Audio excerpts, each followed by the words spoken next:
The point is that he is not an aberration grafted onto an otherwise benign system. He's the system with the mask taken off. He's the real face of it.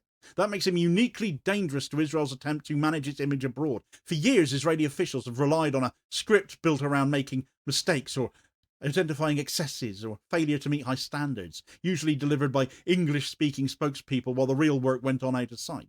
But when the National Security Minister is publicly celebrating soldiers who shoot surrendered men and telling Parliament that he wants hanging on the statute book for Palestinians, that script becomes much harder to sell in European capitals where courts are now facing detailed genocide, torture and apartheid dossiers. You can see this tension in the way some Israeli politicians and commentators are starting to complain that he is harming Israel's interests or handing ammunition to Israel's enemies.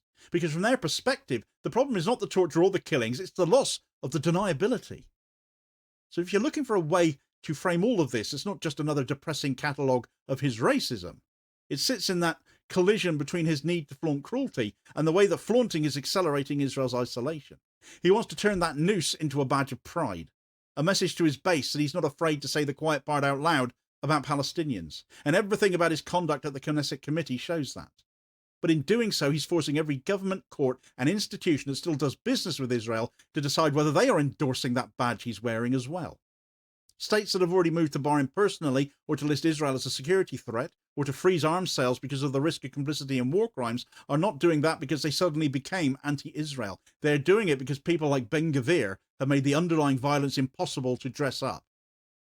That's the reckoning he is overdue, and it's starting to arrive sideways, through entry bans and legal designations and court filings, even if no one in his own coalition is willing to say the words to his face yet. You do not have to be optimistic about Israeli politics to see that there is a crack here worth pushing at. A minister whose record includes 110 dead detainees, an underground jail reopened for Gaza prisoners, public backing for summary executions, and a live campaign to put Palestinians on death row is not an asset in the eyes of European legal systems that are already under pressure for turning a blind eye to genocide and torture. Every time he boasts that soldiers did exactly what was expected of them when they shot surrendered men, he ties the army's fate more closely to his own. And every time he pins a noose to his lapel in front of the cameras, he ties Israel's diplomatic standing to his brand of open fascism.